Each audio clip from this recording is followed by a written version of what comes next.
കർത്താവിൻ്റെ വിലയേറിയ നാമത്തിന് മഹത്വം ഉണ്ടാകട്ടെ. കഴിഞ്ഞ ദിവസം സ്വർഗത്തെക്കുറിച്ചുള്ള പഠനം നമ്മൾ ആരംഭിച്ചു. നമ്മൾ ചിന്തിക്കുകയുണ്ടായി, ഈ ആയുസ്സിൽ മാത്രം പ്രത്യാശ വെച്ച സകല മനുഷ്യരിലും നാം അരിഷ്ടന്മാരാണ്. നമ്മുടെ പ്രത്യാശ വരുന്ന ലോകത്തിലാണ്. നാം തിരുവചനത്തിലൂടെ ഓർത്തിട്ടുണ്ട്, നമ്മളെ ജീവനുള്ളൊരു പ്രത്യാശയ്ക്കായാണ് വീണ്ടും ജനിപ്പിച്ചത്. മറ്റു മനുഷ്യരിൽ നിന്ന് വ്യത്യസ്തരായിരിക്കുന്നതിൻ്റെ കാരണം നമുക്ക് വലിയൊരു പ്രത്യാശയുണ്ട്. ആ പ്രത്യാശയാണ് നാം ഓർത്തുകൊണ്ടിരിക്കുന്ന മനോഹരമായ ആ വിഷയം. നമ്മൾ ചിന്തിച്ചു, സ്വർഗം എന്ന് പറയുന്നത് ഒരു പലരും ചിന്തിക്കുന്ന പോലെ ചിന്തയിൽ മാത്രം ഒതുങ്ങുന്ന ഒരു വികാരമോ അല്ലെങ്കിൽ ഒരു മിഥ്യയോ അല്ല. അത് സത്യമാണെന്നും യഥാർത്ഥമാണെന്നും ഒരു യഥാർത്ഥ സ്ഥലമാണെന്നും തിരുവചനത്തിലൂടെ നമ്മൾ കാണുകയുണ്ടായി. വളരെ വ്യക്തമായി നമ്മുടെ കർത്താവ് ഒരു സ്ഥലം നമുക്കൊരുക്കാൻ പോയി. ഞാൻ പോയി സ്ഥലം ഒരുക്കിയാൽ ഞാൻ ഇരിക്കുന്നിടത്ത് നിങ്ങളും ഇരിക്കേണ്ടതിന് പിന്നെയും വന്ന് നിങ്ങളെ എൻ്റെ അടുക്കൽ ചേർക്കും. വളരെ വ്യക്തമായി അതൊരു സ്ഥലമാണ്, ഒരു പ്ലേസാണ്. മാത്രമല്ല നമ്മൾ ഓർത്തു, he came down from heaven, അവൻ സ്വർഗത്തിൽ നിന്ന് ഇറങ്ങി വന്നു. അവൻ്റെ ശുശ്രൂഷ തികച്ച് പുനരുത്ഥാന ശേഷം അവൻ സ്വർഗത്തിലേക്ക് കയറിപ്പോയി. ഒരു പ്രത്യേക സ്ഥലം. ഞങ്ങളുടെ കർത്താവ് പഠിപ്പിച്ചു, നിങ്ങൾ സ്വർഗത്തിൽ നിങ്ങളുടെ നിക്ഷേപം സ്വരൂപിച്ചു കൊള്ളാനായിട്ട് ആവശ്യപ്പെട്ടു. മാത്രമല്ല, നമ്മൾ ഈ ഭൂമിയിൽ നിന്ദകളും പരിഹാസങ്ങളൊക്കെ ഏൽക്കുമ്പോൾ, നമ്മളെ വിടക്കെന്ന് എണ്ണുമ്പോൾ നിങ്ങൾ സന്തോഷിച്ച് തുള്ളുവാൻ ആവശ്യപ്പെട്ടു. കാരണം സ്വർഗത്തിൽ നിങ്ങളുടെ നിക്ഷേപം വളരെ വലുതാണെന്ന് കർത്താവ് പഠിപ്പിക്കുകയുണ്ടായി. വളരെ വ്യക്തമായി നാം പഠിച്ചു, സ്വർഗം ഒരു പ്രത്യേക സ്ഥലമാണ്. അതുള്ള ബന്ധത്തിൽ ചിന്തിച്ച വിഷയങ്ങൾ വിട്ടിട്ട് നമ്മൾ ഓർത്തു, സ്വർഗം എവിടെയാണെന്ന് ചിന്തിച്ചു. ആ ഭാഗവും ഞാൻ വിടുകയാണ്. ഇനിയും ഇന്ന് നമുക്ക് ചിന്തിപ്പാനായിട്ടുള്ളത് പ്രാരംഭമായി, what kind of place is heaven. സ്വർഗം എന്ന് പറയുന്ന ഒരു സ്ഥലമാണ് നമ്മൾ ഓർത്തു. അങ്ങനെ വാസ്തവമായ ഒരു സ്ഥലം ഒരുക്കാൻ കർത്താവ് കടന്നുപോയി. എന്നാൽ സ്വർഗം എന്ന് പറയുന്നത് എങ്ങനെയുള്ളൊരു സ്ഥലമാണ് തിരുവചനത്തിലൂടെ വെളിപ്പെടുത്തിയിരിക്കുന്നതെന്ന് നമുക്കൊന്ന് പരിശോധിച്ച് നോക്കാം. നമ്മൾ ഇന്ന് പുതുതായിട്ട് ആ ഭാഗം പഠിച്ചു തുടങ്ങിയാണ്. What kind of place is heaven. സ്വർഗം എങ്ങനെയുള്ളൊരു സ്ഥലമാണ്. എഫ് ബി മേയറിനോട്, ക്രിസ്ത്യഗോളത്തിലെ ഏറ്റവും വലിയൊരു എഴുത്തുകാരനാണ് F B Meyer. F B മേയറിനോട് ഒരിക്കലും ഒരാൾ ചോദിച്ചു, what is your concept of heaven. സ്വർഗത്തെക്കുറിച്ചുള്ള നിന്റെ ചിന്താഗതി എന്താണെന്ന് ചോദിച്ചു. എഫ് ബി മേയർ പറഞ്ഞ മറുപടി, my concept of heaven is a happy family life. വളരെ സന്തോഷകരമായൊരു കുടുംബജീവിതമാണ്, ഒരു ഫാമിലി ലൈഫാണ് എന്നെ സംബന്ധിച്ച് സ്വർഗമെന്ന് പറഞ്ഞാൽ. ഒരു നിമിഷം ആ ഭാഗത്തിലേക്ക് നമുക്കൊന്ന് കടന്നു വരാം. ഞാൻ ഒരു ഇംഗ്ലീഷ് ബൈബിളിലൂടെ കൊണ്ടുവന്നിട്ടുണ്ട്. കാരണം ചില വാക്യങ്ങൾ ഭാഷാന്തരത്തോടുള്ള ബന്ധത്തിൽ നമുക്ക് വ്യക്തമായി മലയാളത്തിൽ അത് ലഭിക്കാതെ പോയിട്ടുണ്ട്. ഇസ്രായേലിന് ദൈവം കൊടുത്ത അനുഗ്രഹത്തിൽ ഒരനുഗ്രഹം ഞാൻ ഇതോടുള്ള ബന്ധത്തിലൊന്ന് വായിക്കുകയാണ്. ആവർത്തന പുസ്തകം 11-ാം അധ്യായം. ആവർത്തന പുസ്തകം 11-ാം അധ്യായം അതിൻ്റെ 11-ാം അധ്യായത്തിൽ ദൈവത്തെ അനുസരിക്കാൻ ഇസ്രായേലിനോട് ആവശ്യപ്പെടുകയാണ്.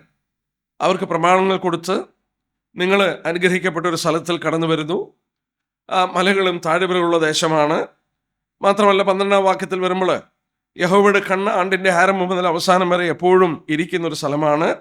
എന്നിട്ട് 13-ാം വാക്യത്തിൽ പറഞ്ഞു, and it shall be that if you earnestly obey my commandments.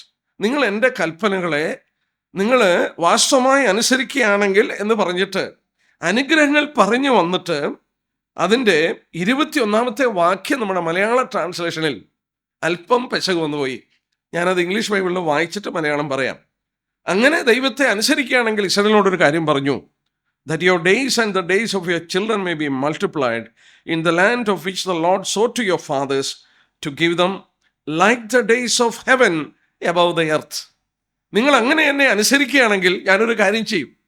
നിങ്ങളും നിങ്ങളുടെ മക്കളും നിങ്ങൾക്ക് വാഗ്ദത്തം ചെയ്ത ദേശത്ത്, ഞാൻ നിങ്ങളുടെ പിതാക്കന്മാരോട് സത്യം ചെയ്ത ദേശത്ത് നിങ്ങളും നിങ്ങളുടെ മക്കളും പാർക്കുമ്പോൾ ആ സ്ഥലം എങ്ങനെ ഇരിക്കുമെന്ന് അറിയാമോ?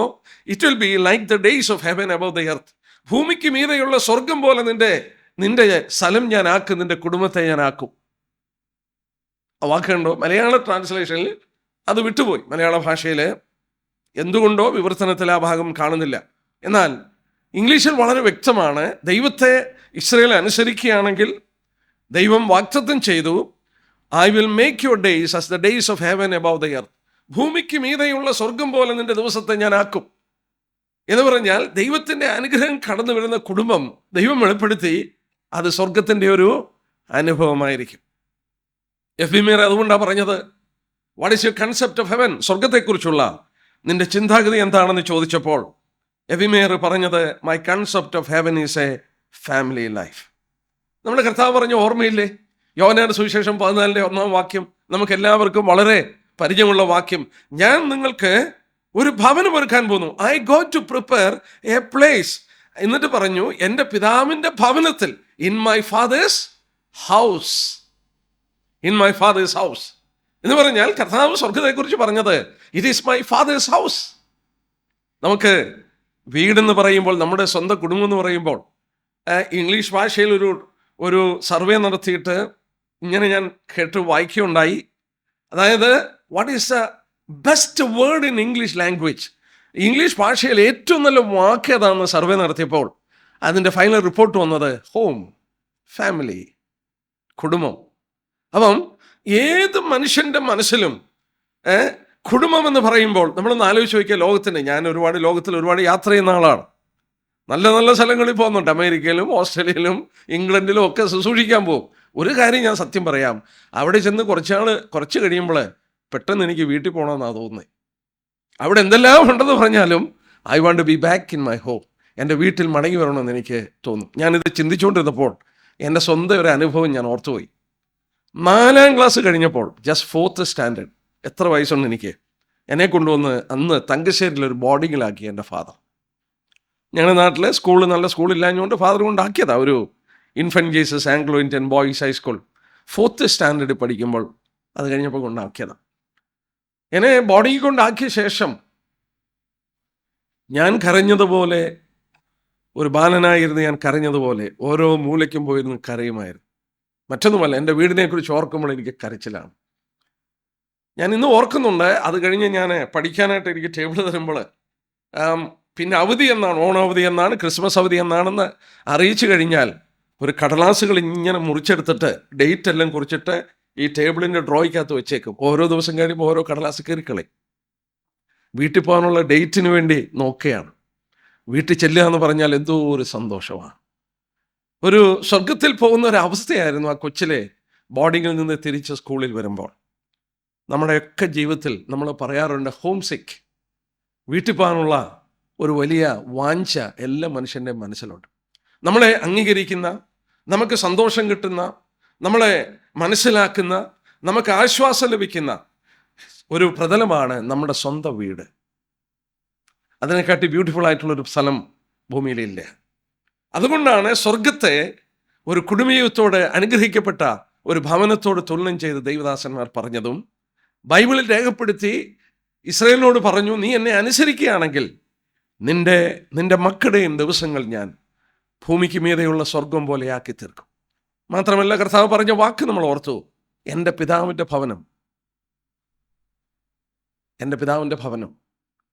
അപ്പം ഒരു കാര്യം നമുക്കറിയാം, വീട്ടിൽ അനുഗ്രഹിക്കപ്പെട്ടൊരു ഭവനത്തിൽ വന്നാൽ പരസ്പരം അംഗീകരണം, സ്നേഹം, യാതൊരു മറയുമില്ലാത്ത സ്നേഹം ഒഴുകുന്ന ഒരു പ്രതലം. അവിടെ യാതൊരു വിരോധമില്ല. There is no animosity or jealousy or hatred. അവിടെ വിദ്വേഷങ്ങളും അസൂയയും ഒന്നുമില്ല.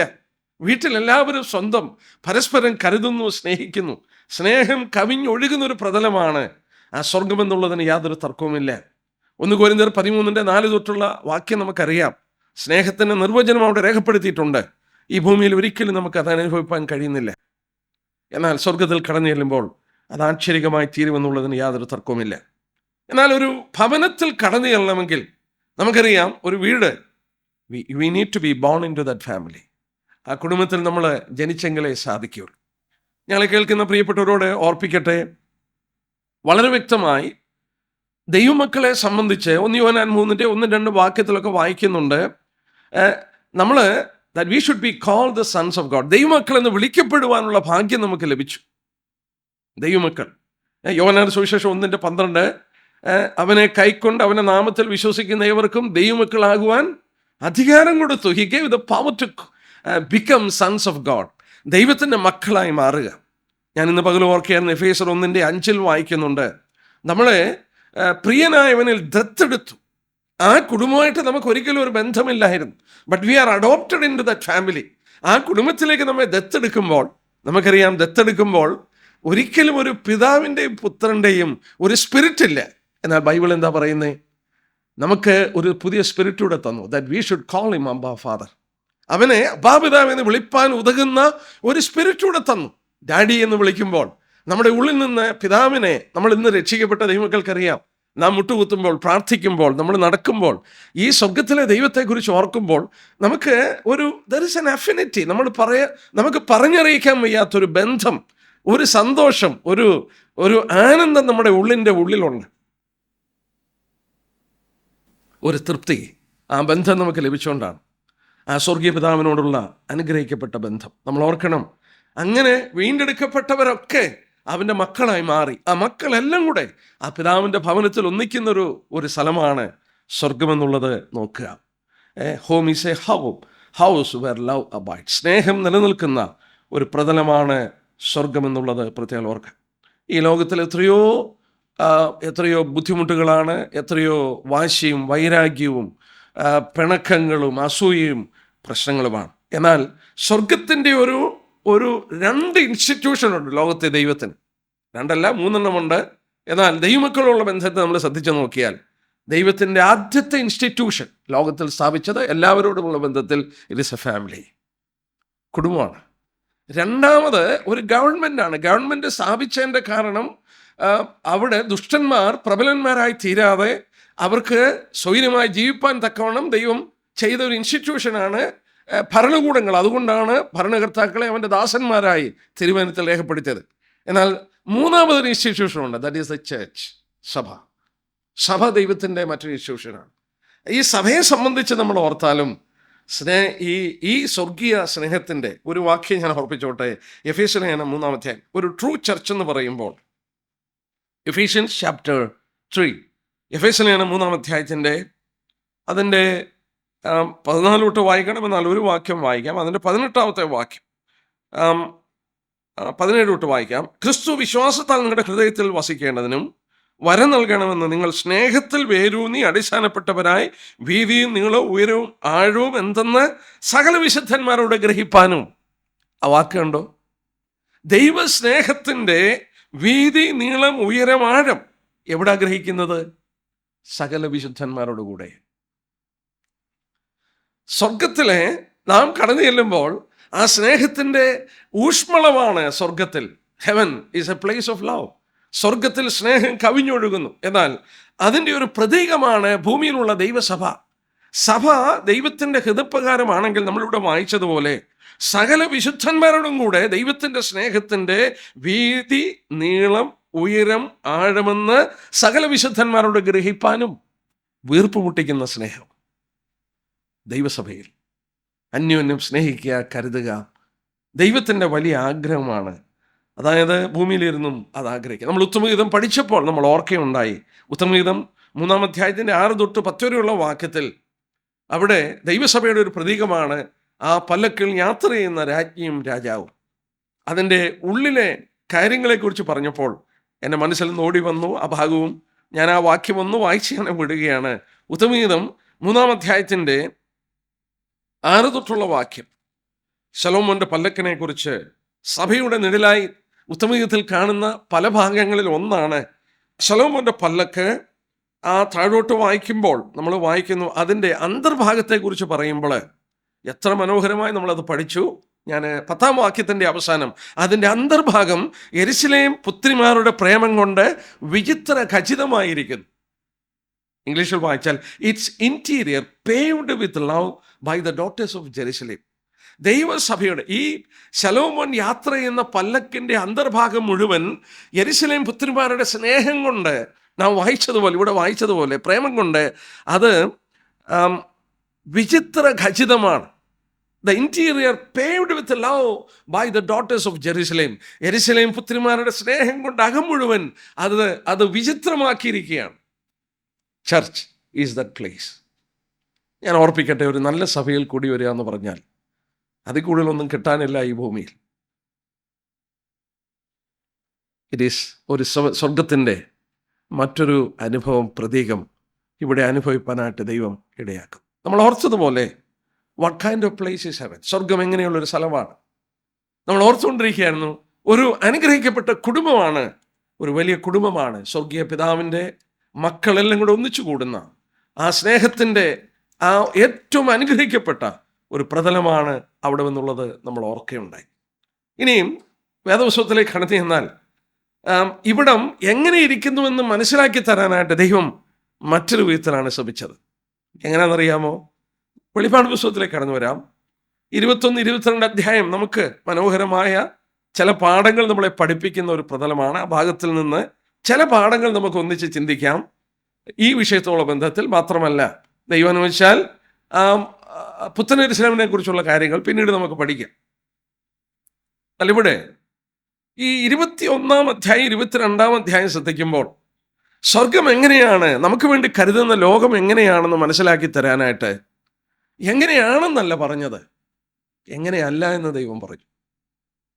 ദൈവം പറഞ്ഞത് നെഗറ്റീവ്സ്, പോസിറ്റീവ്സ് അല്ല. എന്ന് പറഞ്ഞാൽ എന്തൊക്കെ അവിടെ ഉണ്ടെന്ന് പറഞ്ഞില്ല, എന്തൊക്കെ അവിടെ ഇല്ലെന്ന് പറഞ്ഞു. അതെന്താ അങ്ങനെ പറയാൻ കാരണം? ഞാൻ ഇങ്ങനെ പറയട്ടെ, പണ്ട് ഇന്നത്തെ ഡിജിറ്റൽ ക്യാമറാസ് അല്ല, നേരത്തെ ഉള്ള ക്യാമറാസ് അറിയാമല്ലോ, ഫിലിം യൂസ് ചെയ്യുമ്പോൾ നെഗറ്റീവ്സ് എടുക്കും. നെഗറ്റീവ് ഇവിടെ ഇരിക്കുന്നവർക്കറിയാം, ഫോട്ടോ എടുക്കുമ്പോൾ നെഗറ്റീവ് എടുക്കും. ഈ നെഗറ്റീവ് എടുക്കുന്നത് എന്തിനാന്ന് ചോദിച്ചാൽ അതിൽ നിന്നാണ് പിന്നെ പോസിറ്റീവ് എടുക്കുന്നത്. നെഗറ്റീവിൽ നിന്ന് പ്രിൻ്റ് എടുക്കുമ്പോൾ അതിൻ്റെ പോസിറ്റീവ് പിക്ചർ നമുക്ക് കിട്ടും. സെയിം തിങ് ആണ്. സ്വർഗത്തിൽ എന്തൊക്കെ ഇല്ല എന്ന് ദൈവം നമുക്ക് പറഞ്ഞു തരികയാണ്. എന്ന് പറഞ്ഞാൽ എങ്ങനെയുണ്ടെന്നുള്ളത് നമുക്ക് ചിന്തിപ്പാൻ കഴിയും. 7 കൂട്ടം കാര്യം ഇവിടെ എടുത്ത് പറയുന്നു. 7 എപ്പോഴും നമ്മൾ ഓർക്കണം, 7 is the fullness of God's number. 7 ദൈവത്തിൻ്റെ പൂർണ്ണസംഖ്യയാണ്. 7 കൂട്ടം കാര്യങ്ങൾ അവിടെ എടുത്തു പറയുന്നു. എന്തൊക്കെയാണ് എന്നുള്ളതൊന്ന് ശ്രദ്ധിച്ച് നോക്കിയാട്ടെ. ഞാൻ ആദ്യം കമ്പിവാചകം പോലെ പറഞ്ഞിട്ട് പിന്നീട് നമുക്ക് അല്പം വിശദമായിട്ട് ചിന്തിക്കാം. 1 നോക്കിയാട്ടെ, 21-ാം അധ്യായത്തിൻ്റെ 1-ാം വാക്യത്തിൽ, ഞാൻ പുതിയ ആകാശവും പുതിയ ഭൂമിയും കണ്ടു. 1-ാമത്തെ ആകാശം 1-ാമത്തെ ഭൂമി ഒഴിഞ്ഞുപോയി, സമുദ്രം ഇനിയില്ല. No more sea. No more sea. അവിടെ സമുദ്രമില്ല. 2 21-ാം അധ്യായത്തിൻ്റെ 4-ാം വാക്യം നോക്കിയാട്ടെ. 4-ാം വാക്യത്തിൽ വരുമ്പോൾ അവിടെ വായിക്കുന്നു, അവൻ അവരുടെ കണ്ണുനീരെല്ലാം തുടച്ചു കളയും. No more sorrow. ദുഃഖമില്ല. 5-ാം വാക്യമേ, മരണം ഉണ്ടാകത്തില്ല, ദുഃഖവും മറുപടി ഉണ്ടാകത്തില്ല. ദുഃഖമില്ല. 5-ാം വാക്യമാണ് മലയാളത്തിൽ. ദുഃഖമില്ല. No more sorrow. അവിടെ തന്നെ വായിക്കുന്നു, കണ്ണുനീരില്ല. No more crime. കഷ്ടതയുണ്ടാകത്തില്ല. No more pain. മലയാളത്തിൽ വായിക്കുമ്പോൾ കഷ്ടതയുണ്ടാകത്തില്ല. മലയാളവും ഇംഗ്ലീഷ് ട്രാൻസ്ലേഷൻ അങ്ങോട്ടും ഇങ്ങോട്ടും നമുക്ക് രണ്ടും കൂടെ ചേർത്ത് പറയുന്നത് കുറച്ചുകൂടെ മനസ്സിലാക്കാൻ വേണ്ടിയാണ്. 22-ാം അധ്യായത്തിൻ്റെ 3-ാം വാക്യത്തിൽ വരുമ്പോൾ ശാപമുണ്ടാകത്തില്ല. No more curse. 5-ാം വാക്യത്തിൽ വരുമ്പോൾ രാത്രി ഉണ്ടാകത്തില്ല. No more night. 21-4 നമ്മൾ വരുമ്പോൾ ഇനി മരണം ഉണ്ടാകത്തില്ല. No more death. ഞാൻ ഒന്നുകൂടെ പറയാം. 21-ാം അധ്യായത്തിൻ്റെ 1-ാം വാക്യത്തിൽ സമുദ്രം ഇനിയില്ല. എന്താ അതിൻ്റെ ആശയം എന്നുള്ളത് ചിന്തിക്കാം. No more see. 2 21-4 വാക്യം, ദുഃഖമില്ല. No more sorrow. 3 21-4 വാക്യം, കണ്ണുനീരില്ല. മലയാളത്തിൽ 5 നോ മോർ ക്രൈം. 4 21-ാം അധ്യായത്തിൻ്റെ 4-ാം വാക്യത്തിൽ നോ മോർ പെയിൻ. ഇനി കഷ്ടതയുണ്ടാകത്തില്ല. 5 22-ാം അധ്യായത്തിൻ്റെ 3-ാം വാക്യം, ഇനി ശാപം ഉണ്ടാകത്തില്ല. No more curse. 6 22-5 ഇനി രാത്രി ഉണ്ടാകത്തില്ല. No more night. 7 21-4 മരണം ഉണ്ടാകത്തില്ല. No more death. ഇല്ല എന്നുള്ളത് 7 കൂട്ടം കാര്യം എടുത്ത് പറയുന്നു. 7 നമ്മൾ ഓർത്തു, പൂർണ്ണതയാണ് ദൈവത്തിൻ്റെ. ആദ്യത്തെ നമുക്ക് നോക്കാം. 1-ാം വാക്യത്തിൽ 21-1 വായിച്ചു, സമുദ്രം ഇനിയില്ല. ആശ്ചര്യമായി ദൈവം ഉണ്ടാക്കാൻ പോകുന്ന ഭൂമിയിൽ ഇനി സമുദ്രമില്ല. അത് അങ്ങനെ തന്നെയാണ്. നമുക്കറിയാം, ഭൂമിയുടെ ഏതാണ്ട് 2/3 ഭാഗം സമുദ്രമാണ്. 1/3 കര. ദൈവം എന്നാൽ ആ സമുദ്രമില്ലാത്തൊരു ഭൂമിയെ സൃഷ്ടിക്കുമ്പോൾ എങ്ങനെയാണ് മഴ പെയ്യുന്നതെന്നൊക്കെ നമ്മൾ ചോദിച്ചേക്കാം. ആദ്യത്തെ നമുക്കറിയാം, ഏതാണ്ട് നോഹയുടെ കാലം വരെ മഴ പെയ്തിരുന്നില്ല. മഞ്ഞ് പൊങ്ങി ഭൂമിയെ നനച്ചുകൊണ്ടിരുന്നു. ദൈവത്തിന് വീണ്ടും അതുപോലെയുള്ള അവസ്ഥ തരുവാനായിട്ട് സാധിക്കും. എന്നാൽ ഇവിടെ നമ്മൾ തിരുവചനത്തിൽ ഇതിനകത്ത് വേറെ ആശയങ്ങളുണ്ടെന്ന് ദൈവദാസന്മാർ ചിന്തിക്കുന്നു. വേദപുസ്തകത്തിൽ വായിക്കുമ്പോൾ കർത്താവ് തന്നെ പറഞ്ഞു, കർത്താവിൻ്റെ സർമണിൽ പ്രഭാഷണത്തിൽ കഥാവ് ഓർപ്പിച്ചു. ലൂക്കോസ് 21:25, സമുദ്രത്തിൻ്റെയും ഓളത്തിൻ്റെയും മുഴക്കം നിമിത്തം ഭൂമിയിലെ ജാതികൾക്ക് നിരാശയോടുകൂടിയ പരിഭ്രമം ഉണ്ടാകും. സമുദ്രത്തിൻ്റെ ഓളം, ഇളകിമറിയുന്ന ഒരു സമുദ്രം. വീണ്ടും നമ്മൾ ശ്രദ്ധിച്ചാൽ യെശയ്യാപ്രവചനം 17:12 വായിച്ചാൽ, ദുഷ്ടന്മാരുടെ ഹൃദയം കലങ്ങിമറിയുന്ന കടൽ പോലെയാണ്, അടങ്ങിയിരിപ്പാൻ കഴിയില്ല, ചേറും ചെളിയുമായി അത് മുകളിലോട്ട് തെള്ളുന്നു. യെശയ്യാവ് 17:12. കഥ പറഞ്ഞത് ഓർക്കണം. കാലം അതിന് അന്ത്യത്തിലെത്തുമ്പോൾ സമുദ്രത്തിൻ്റെയും മുഴക്കം, ഓളത്തിൻ്റെയും മുഴക്കം ഭൂമിയിൽ ഉണ്ടാകും. മറ്റു വിധത്തിൽ പറഞ്ഞാൽ ഇളകിമറിയുന്ന ജനസമൂഹത്തിൻ്റെ ഒരു ചിത്രമാണത്. ഇന്നൊന്ന് ആലോചിച്ച് നോക്കിയേ, ലോകത്തിൽ എങ്ങോട്ടൊന്ന് കണ്ണോടിച്ച് എല്ലായിടത്തും അസ്വസ്ഥതയാണ്. മാനവരാശി ദൈവജനത്തിൽ വായിച്ച പോലെ ദുഷ്ടന്മാരൊക്കെ ഇളകി മറിയുന്നൊരു കാലഘട്ടമാണ്. എവിടെ നോക്കിയാലും, കേരളം തന്നെ എടുത്തു നോക്കിയാൽ എപ്പോഴും ബന്ധും പ്രശ്നങ്ങളും ജാഥകളും പോലീസുമായിട്ട് വഴക്കും എല്ലാം ഒരു ഇളകി മറിയുന്ന, അടങ്ങിയിരിപ്പാൻ സാധിക്കാത്ത ഒരു സ്ഥിതിയാണ്. എന്നാൽ ഇതോട് ചേർത്ത് നമ്മൾ ഓർക്കണം, സ്വർഗത്തിൻ്റെ ചിത്രം ദൈവം തന്നപ്പോൾ വെളിപാട് ദിവസം 4-5 അധ്യായത്തിൽ എന്താ വായിക്കുന്നത്? പളിങ്ങിനൊത്ത കണ്ണാടിക്കടൽ, യാതൊരു ചേറും ചെളിയുമില്ലാതെ ഇളകിമറിയാത്ത ക്രിസ്റ്റൽ ഗ്ലാസ് പോലെയുള്ള ആ സമുദ്രത്തിൻ്റെ മനോഹരത്വം ആ വെളിപാട് ദിവസം 5 അധ്യായത്തിൽ വായിക്കുന്നുണ്ട്. എന്നാൽ ലോകത്തിൻ്റെ ചിത്രം എങ്ങനെയാണ്? ഇളകിമറിയുന്ന കടലിന് തുല്യമാണ്. അവിടെ നമ്മൾ ഓർക്കണം വീണ്ടും, വെളിപാട് ദിവസം 17:15 ഈ വെള്ളം, നീ കണ്ട വെള്ളം ഭാഷകളും വംശങ്ങളും പുരുഷാരങ്ങളുമാണ്. എന്നാൽ ഈ ഭാഗം ധ്യാനിക്കുകയും പഠിക്കുകയും ചെയ്തപ്പോൾ എനിക്ക് മറ്റൊരു ഭാഗം കൂടെ മനസ്സിലാക്കാൻ സാധിച്ചു. നമ്മുടെ കർത്താവ് 2 പ്രാവശ്യം സമുദ്രത്തെ ശാന്തമാക്കുന്നുണ്ട്. ഒന്നും അവിചാരിതമായിട്ട് വന്നതല്ല, 2 പ്രാവശ്യം. ഈ 2 പ്രാവശ്യം നമ്മൾ ശ്രദ്ധിച്ചാൽ, ഒരു പ്രാവശ്യം കർത്താവ് ബോട്ടിൽ തന്നെയുണ്ട്, ഒരു പ്രാവശ്യം കർത്താവ് ബോട്ടിലില്ല. വാക്യം വേണേ നോട്ട് ചെയ്തോ, ഞാനെടുത്ത് വായിക്കുന്നില്ല. മത്തായിയുടെ സുവിശേഷം 14 അധ്യായത്തിൻ്റെ 22-21 വാക്യം. മത്തായി 14:22-21 വാക്യം. നമ്മുടെ കർത്താവ് 2 പ്രാവശ്യമാണ് ശിഷ്യന്മാരെ സമുദ്രം ഇളകി മറിയുന്നുള്ള ബന്ധത്തിൽ ശാന്തമാക്കുന്നത് തിരുവചനത്തിൽ രേഖപ്പെടുത്തിയത്. നമ്മൾ ഒന്ന് വായിക്കുന്നു, മത്തായി 14:22-33 വരെയുള്ള വാക്യം. അവൻ മലയിൽ പ്രാർത്ഥിപ്പാൻ കടന്നുപോയിട്ട് അവരെ നിർബന്ധിച്ച് അക്കരയ്ക്ക് പോകാനായിട്ട് ആവശ്യപ്പെട്ടു. അവർ കടന്നുപോയപ്പോൾ എല്ലാം കൂടെ ഇളകി മറിഞ്ഞ് ബോട്ട് മുങ്ങുമെന്ന് കരുതി അവരുറക്കെ കരയാനായിട്ട് തുടങ്ങിയപ്പോൾ കാണാം, സമുദ്രത്തിന് മേൽ നടന്ന് കർത്താവ് അടുത്തു വരുന്നു. 2ാമത്തെ പ്രാവശ്യം മർക്കോസിന്റെ സുവിശേഷം 4 അധ്യായത്തിൻ്റെ 35-41 വരെയുള്ള വാക്യം. അവിടെ നമ്മൾ വായിക്കുന്നത് എന്താ? കർത്താവ് ബോട്ടിലുണ്ട്. ആദ്യത്തേത് മലയിലേക്ക് അവൻ കടന്നുപോയി, അവർക്ക് വേണ്ടി പ്രാർത്ഥിക്കുക. എന്നാൽ 2ാമത്തെ പ്രാവശ്യം അവൻ ബോട്ടിൽ തന്നെയുണ്ട്. ആ ബോട്ട്, കർത്താവ് ബോട്ടിൽ തന്നെയുണ്ട്. ആ ബോട്ട് വീണ്ടും ഇളകി മറിഞ്ഞപ്പോൾ ശിഷ്യന്മാർ അവനെ തട്ടി ഉണർത്തി, ഞങ്ങൾ നശിച്ചു പോകുന്നത് നിനക്ക് വിചാരമില്ലയോ എന്ന് ചോദിച്ച് കർത്താവ് കടലിനെ ശാസിച്ചമർത്തുന്ന വായിക്കുന്നു. അവിടെ നമ്മൾ വായിച്ചു നോക്കിയാൽ ആ ശിഷ്യന്മാരോട് ചോദിച്ചു, നിങ്ങൾ എന്തിനാ ഭയപ്പെടുന്നത്? അവരുടെ മനസ്സിനെയാണ് അവിടെ ശാന്തമാക്കിയത്. എന്നാൽ ആദ്യത്തെ ചിത്രത്തിൽ ആ തിരമാലകളുടെ മേൽ നടന്നു വരികയാണ് കർത്താവ്. ഇത് രണ്ടും 2 പാഠം നമ്മളെ പഠിപ്പിക്കുന്നുണ്ട്. എന്താ പാഠം എന്നറിയാമോ? ഒന്നാമത് നോക്കണം, അവൻ മലയിൽ കടന്നു പോയിട്ട് ശിഷ്യന്മാരെ നിർബന്ധിച്ച് അക്കരയ്ക്ക് പോകാൻ ആവശ്യപ്പെട്ടു. അപ്പോഴാണ് കടൽ ഇളകി മറിഞ്ഞത്.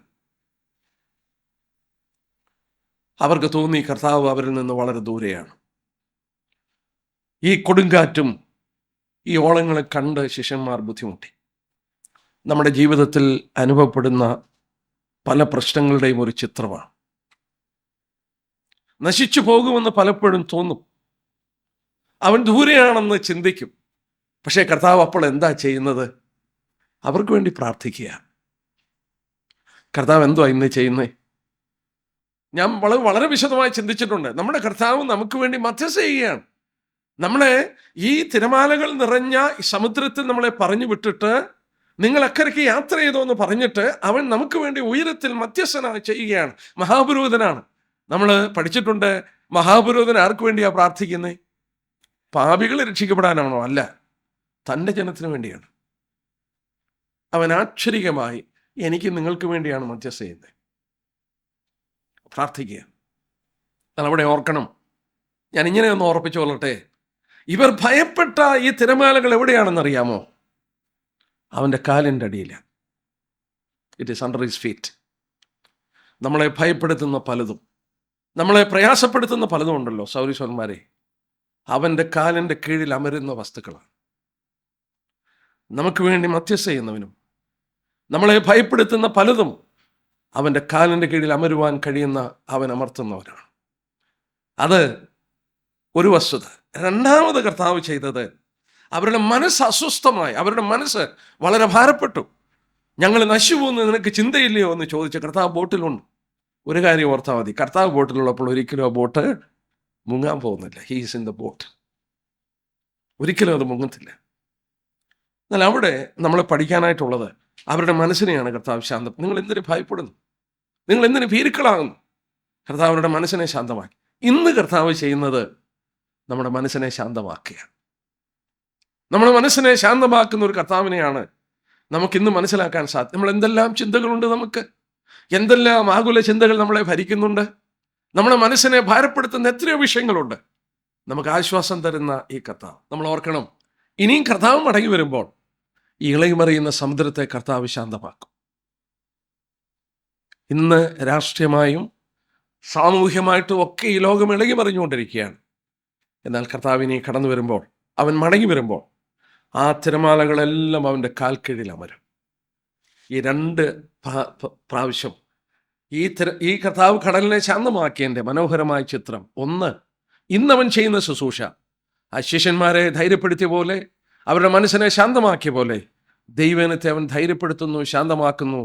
എന്നാൽ രണ്ടാമത്, ഇനി നമ്മുടെ കർത്താവ് മടങ്ങി വരുമ്പോൾ ആ കർത്താവ് ഇളകിമറിയുന്ന സമുദ്രത്തെ അവൻ ശാന്തമാക്കി തീർക്കും. അത് നമുക്ക് മനോഹരമായ ഒരു പാഠമായിട്ടിരിക്കുന്നു. നമ്മൾ ഓർക്കണം, അന്നേരം ഈ തിരമാലകളെ ശാന്തമാക്കുമ്പോൾ അവർ പറയുന്ന വാക്കാണ്, ഇവൻ ദൈവപുത്രനാണെന്ന് പറയുന്നത് നമുക്കവിടെ വായിക്കാൻ സാധിക്കും. ലോകം അത് അംഗീകരിക്കാൻ പോവുകയാണ്. അപ്പോൾ നമ്മൾ ഓർക്കണം, ഇനി വരുന്ന ലോകത്തിൽ നോ മോർ സീ, ഇങ്ങനെയുള്ള പ്രശ്നങ്ങളൊന്നും ഇല്ലാത്തൊരു ലോകത്തിലേക്ക് നമ്മൾ പോകും. രണ്ടാമത് വായിക്കുന്നത്, ഇനി ദുഃഖമുണ്ടാകില്ല, നോ മോർ സോറോ. ഇന്ന് യാക്കോബിൻ ലേഖനം 4-ാം അധ്യായം അതിൻ്റെ 9-ാം വാക്യം നോക്കാം. ഇന്ന് നമ്മോട് ആവശ്യപ്പെട്ടു, പാപികളോട് ആവശ്യപ്പെട്ടു. എന്താ ആവശ്യപ്പെട്ടത്? James chapter 4:9. സങ്കടപ്പെട്ട് ദുഃഖിപ്പീൻ, ദുഃഖിച്ച കരവീൻ, നിങ്ങളുടെ ചിരി ദുഃഖമായി സന്തോഷ വിഷാദമായി തീരട്ടെ. ഇന്ന് പാപികളോട് ആവശ്യപ്പെടുകയാണ്, സങ്കടപ്പെട്ട് ദുഃഖിച്ച് കരവീൻ, നിങ്ങളുടെ ചിരി ദുഃഖമായി സന്തോഷ വിഷാദമായി തീരട്ടെ. ഇന്ന് പലതിനെ ഓർത്ത് സന്തോഷിക്കുന്നു പാപികൾ. ഭയങ്കരം തിമിർപ്പാണ്. പക്ഷെങ്കിൽ കഥ പറയുന്നു, ആ ചിരി ദുഃഖമാക്കി തീർക്കുവാൻ ആവശ്യപ്പെടുന്നു. ആ ദുഃഖം, ആ സങ്കടം, ആ രക്ഷ ഉളവാക്കി തീർക്കുമെന്നുള്ളത് കൊണ്ടാണ്. എന്നാൽ ഓർക്കണം, മനുഷ്യനെപ്പോഴും ദുഃഖമാണ്. ഒരു മാതാവ്, എൻ്റെ മാതാവ് തന്നെ എന്നോട് പറഞ്ഞിട്ടുണ്ട്, ഭാരങ്ങളും പ്രയാസങ്ങളും ഏറിയ ഒരു കാലഘട്ടം ഉണ്ടായിരുന്നു. അന്ന് എൻ്റെ മദർ എന്നോട് സംസാരിച്ച് ഫോൺ ചെയ്ത് പറഞ്ഞ വാക്ക്, പിന്നെ അന്നേരമാണ് ആ വാക്യത്തിൻ്റെ ആഴം ഞാൻ മനസ്സിലാക്കിയത്. യോബിൻ്റെ പുസ്തകം 14-ാം അധ്യായത്തിൻ്റെ 1-ാം വാക്യത്തിൽ ഒരു വാക്യമുണ്ട്. അവിടെ വായിക്കുന്നു, സ്ത്രീ പ്രസവിച്ച മനുഷ്യൻ അല്പായുസുള്ളവനും കഷ്ടസമ്പൂർണനുമാകും. സ്ത്രീ പ്രസവിച്ച മനുഷ്യൻ അല്പായുസുള്ളവനും കഷ്ടസമ്പൂർണനുമാണ്. Man that is born of a woman is of few years, days and full of trouble. അല്ലേ? മനുഷ്യൻ്റെ ആയുസ് ഒന്ന് ചിന്തിച്ചു നോക്കി. It is full of trouble. അല്പ ആയുസ് ജീവിക്കുന്നുള്ളൂ, പക്ഷെങ്കിൽ ഈ ആയുസ് മുഴുവൻ പ്രശ്നങ്ങൾ നിറഞ്ഞിരിക്കുന്നതാ. കരയുന്ന, നമ്മൾ ഓർത്തതുപോലെ ദുഃഖങ്ങൾ മാത്രം തളം കെട്ടി നിൽക്കുന്ന ഒരു ലോകം. മനുഷ്യന് റെസ്റ്റ്ലെസ് ആണ്, എവിടെ നോക്കിയാലും ദുഃഖമാണ്. മനുഷ്യന് ഒരു അസ്വസ്ഥനാണ്.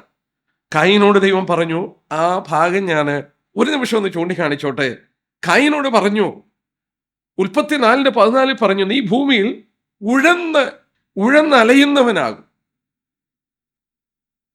ഭൂമിയിൽ നീ ഉഴന്നലയുന്നവനാകും. ആ വാക്ക് ശ്രദ്ധിച്ചിട്ടുണ്ടോ? ഉഴന്ന് അലയുക.